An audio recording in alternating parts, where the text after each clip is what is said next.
Hi. In this video, I'd like to talk about the profane. This video is basically meant to complement the video I made a little while ago on the sacred. I'll put a link to that video in the description section of this video. In any case, here's the usual roadmap and the material in this video, and as usual, you can find this same roadmap in the description section of this video along with links to the timestamps. As you can see, I'd like to take a mostly phenomenological tack in this video, much like I did in my previous video about the sacred. That is, instead of deferring to any a priori theological definition of the profane, I'd like to explore it in terms of our concrete life experience. And probably the easiest point of access for that kind of exploration would begin with our everyday use of profanity.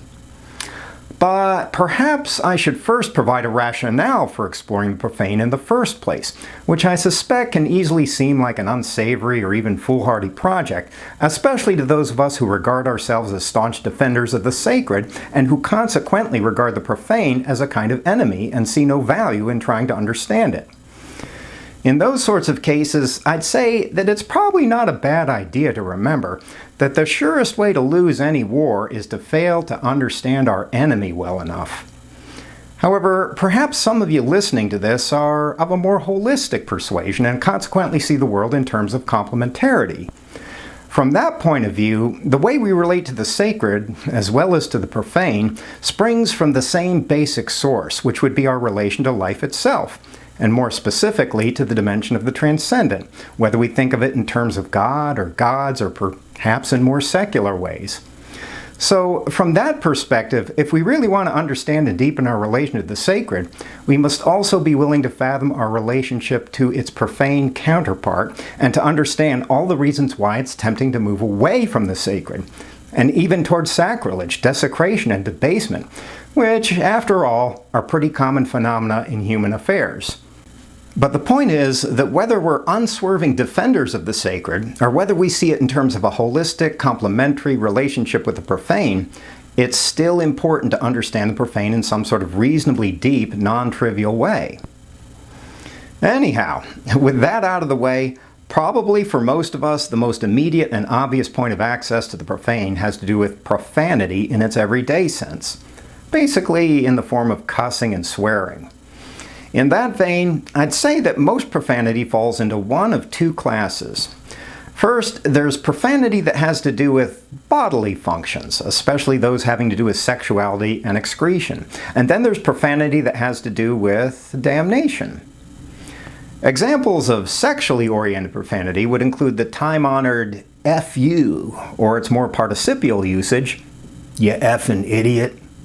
And by the way, I'm going to try to keep this video PG rated, basically for two reasons. The first is so that it passes under the radar screen of YouTube's censorship mechanisms, and the second is so that it's more or less suitable for children. Both literal and figurative. Anyhow, sexually oriented profanity also commonly includes a range of insults that refer to human genitalia. In American English, examples of that would be dick, putz, tool, schlong, and prick, along with twat, pussy, and the dreaded C word. However, beyond all of the overtly sexual forms of profanity, there's another related type that has to do with scatological references, which would include the S word, the T word, the other C word, and the D word. But beyond all of the profanity that has to do with bodily functions, there's also the kind that has to do with damnation. The most obvious example of that would be the time-worn GD this, GD that, or GDU, as well as the simpler and more compact other D word. Anyhow, the question is, why do we use these types of profanity? What does it do for us at a psychological level? Well, the first and most obvious answer would be that everyday profanity is a way of venting our annoyance, frustration, and/or anger, especially by insulting or demeaning someone or something. Basically, we use profanity mostly when our frustration has boiled over, when we're so fed up with someone or something that we can't think of any better way of responding. And it seems to me that understanding the role of frustration and anger is crucial to understanding more serious forms of the profane too, the types that are much more overtly sacrilegious in nature. After all, when you think about it, using naughty words that refer to bodily functions is a pretty trivial and puerile thing, and far from an adequate or complementary counter-concept to the sacred. Really, those sorts of profanity are little more than markers of our neurotic cultural hang-ups about our bodies. Sure, they're obscene in the sense that they grate against our prevailing cultural sensibilities, but on the other hand, there's a pretty big difference between the obscene and the genuinely profane. And I'd say that the same thing is true of the types of profanity that have to do with damnation. Basically, the GDs and their variants. They're pretty trivial too, because we aren't actually demeaning God when we cry out to Him to condemn someone or something. In fact, when you think about it, that's actually a way of implicitly affirming the importance of God. After all, no one ever says, Kim Kardashian damn you, or Justin Bieber damn it. Not even if you're a true believer. But why not? Well, it's because we know that in the greater scheme of things, Kim Kardashian and Justin Bieber aren't really that important. As much as we'd like to think otherwise, they're not omnipotent, and we don't take them that seriously. But that's not necessarily true of God, not even in the largely desacralized time like ours. So at this point, the question is, if our everyday uses of profanity are basically trivial and hence don't really reflect the nature of the profane as such, then what would? And here my answer is that the profane has more to do with intentionally desecrating something that we commonly regard as sacrosanct. Basically, a way of demoting or demeaning the sacred. I say intentionally because it seems to me that simple accidents and mistakes don't really qualify as profane in the strict sense. So if a young child playfully makes paper airplanes out of pages torn from the Bible, it doesn't really cross the threshold into genuine profanity. It's just a simple mistake born of youthful ignorance. Instead, the genuinely profane requires some recognition of the significance of our actions. Basically, that we're actively trying to rebel against the sacred by demeaning it somehow. But, of course, in order to rebel against the sacred, we'd have to be able to recognize it in the first place. In other words, the profane is actually tied to our ability to perceive the sacred, and without some measure of that capacity, there is no profanity, at least not in any deep sense. As the German poet Rainer Maria Rilke once observed, our most profane demons are given to us together with our most sacred angels. So, then the question becomes, well, okay, but why would anyone ever be motivated to rebel or rail against the sacred in the first place? And where can we find experiential access to that motivation somewhere in our lives? Well, as so often happens, maybe classical literature can provide us with a few clues. And here I'd like to point to a place in Moby Dick where Captain Ahab is explaining to Starbuck, a member of his crew, why he hates the great white whale Moby Dick so much. And so Starbuck first says to Ahab, "Vengeance on a dumb brute that simply smote thee from blindest instinct." Madness! To be enraged with a dumb thing, Captain Ahab, seems blasphemous. And Ahab replies, somewhat paraphrased, "Aye, but all visible objects are but as pasteboard masks, but in each event some unknown but still unreasoning thing puts forth the moldings of its features from behind the unreasoning mask. That inscrutable thing is chiefly what I hate." Of course, at one level, that would seem to be a not-so-oblique reference to God. However, it's also the case that Ahab's hatred is connected to his suffering, especially insofar as Moby Dick had left him crippled some years prior. But of course, we too know what it is to suffer. We too know all too well what it's like to bear injuries and scars, if not physically, then at least emotionally. That's because the reality of human existence is that there's inevitably a lot of pain and torment in it. Of course, life has its undeniable pleasures, too. But when you think about it, a surprisingly disproportionate fraction of life is basically about pain. All things considered, life is a little like panning for gold, like sifting through mountains of irritating existential debris. You know, all of the daily slights and injuries we have to endure, all of the mind-numbing tedium and roboticism of this world, all of its endless inanity, its senseless agony, and the bitter disappointment that constitutes a fairly large fraction of our human lot, just so we can get to experience a few moments of pleasure and fulfillment every now and then. If we're lucky, that is. But all in all, the whole game seems pretty much rigged and not actually very fair or reasonable when you think about it. And so, in light of the disproportionately painful nature of our existential predicament, rebelling against the sacred, or against whatever force is operating behind Ahab's unreasoning mask, makes a kind of sense. It's a way of defiantly refusing to accept what is, if we can bring ourselves to be honest about it, essentially an unacceptable reality. A way of rejecting the whole unreasonable charade of pretending like life is ultimately okay, when in reality, it isn't. In fact, it's not even close. Rebelling against the sacred is basically a way of saying a defiant no to the entire ludicrous pantomime of human existence by rejecting the whole game, including its uppermost reaches. In that regard, the pain and frustration that lies at the heart of everyday profanity, like the F word, also lies near the center of the profane as such, but this time in a much more existential, macrocosmic sense. Sure, indulging in the profane for that reason may sound like an irrational exercise in futility, much as it was in Ahab's case. But then again, irrational exercises in futility are actually pretty common currency in human affairs when you think about it. In fact, maybe they're the main thing that's going on a lot of the time. However, probably a more archetypal character that embodies rebellion against the sacred would be Satan himself. So then the question is, why would Satan do that? What would be Satan's motivation for rebelling against the sacred and against all things holy, including God himself? And how can we catch a glimpse of that same motivation operating within ourselves?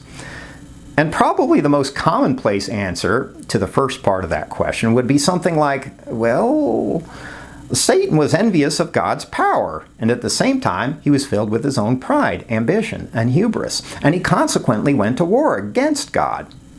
It was basically a power grab based upon avarice, envy, and pride. However, that rendering always strikes me as pretty nonsensical. After all, how could the most brilliant and capable of all of God's archangels somehow overlook the obvious fact that no one can successfully oppose God's will by the very definition of God's inherent omnipotence and omniscience? Seems like a pretty dumb, glaring blunder for an archangel who's supposed to be infinitely more clever than any of us. But beyond that, the whole pride/envy/power grab account makes Satan seem pretty psychologically stunted and unsophisticated, and, well, just plain dopey, as though he were somehow incapable of perceiving the fundamental immaturity and triviality of his own innermost impulses. So according to the commonplace account, on one hand, we're supposed to believe that Satan is psychologically astute enough to be the greatest deceiver of all time and preternaturally perceptive enough to know our innermost forbidden desires. But at the same time, we're supposed to believe that he's stupefyingly incapable of fathoming the triviality of his own internal motivations, as if he had the emotional intelligence and reflective capacity of a third grader. It just doesn't seem to add up. So, considering Satan's inexplicable inability to infer the obvious implications of God's omnipotence, along with his equally inexplicable inability to perceive the superficiality of his supposed inner motivations, the commonplace account of Satan's rebellion against the sacred doesn't seem very coherent or convincing, and consequently, I sense that it would yield an understanding of the profane only in terms of its more superficial forms.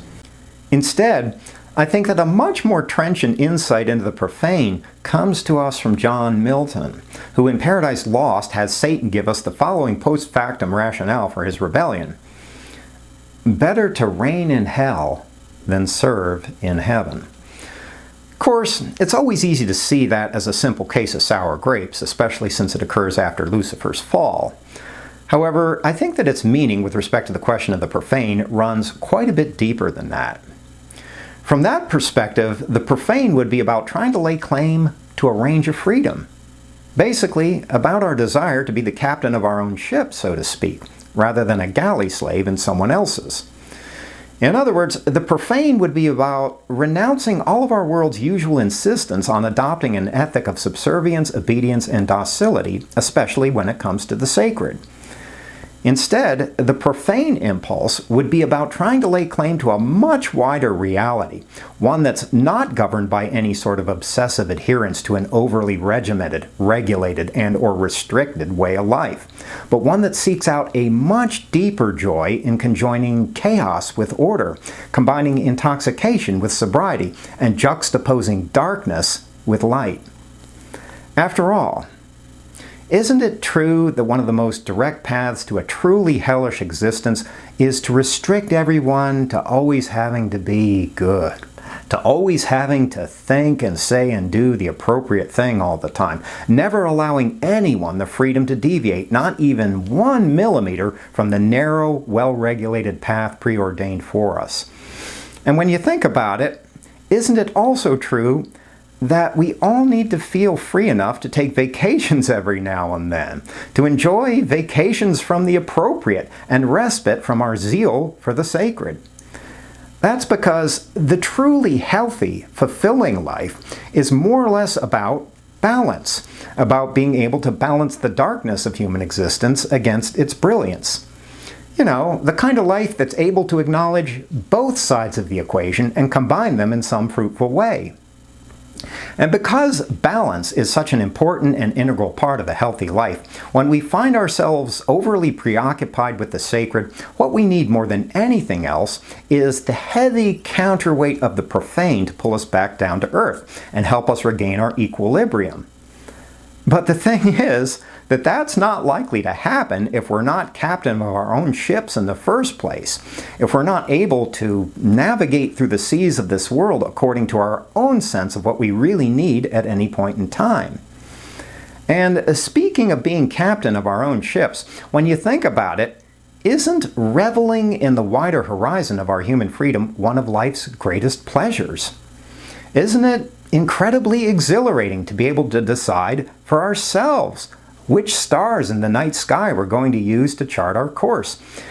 And if it's true that life also entails a certain irreducible fraction of restriction and confinement, as it certainly seems to, well, maybe it's only our freedom, which of course would include our freedom to indulge in the profane, that makes the constrictive side of life bearable in the first place. In other words, among its other meanings, the profane has to do with asserting our very understandable human desire to be something other than obedient servants and slaves, even if it means passing beyond any sort of obedience to the good. And the profane is a perennially powerful force in human affairs because, well, because underneath everything else, our human desire to revel in our fundamental freedom is often much greater than our desire to align ourselves with any particular good, and even with the highest good, insofar as the sacred represents that. So, all things considered, the profane is something much more understandable than it seems to be at first. On one hand, it's about expressing our existential frustration and anger about how painful and unreasonable life is a lot of the time. But at a deeper level, it's about laying claim to the kind of freedom that would let us express all of that honestly and directly in the first place.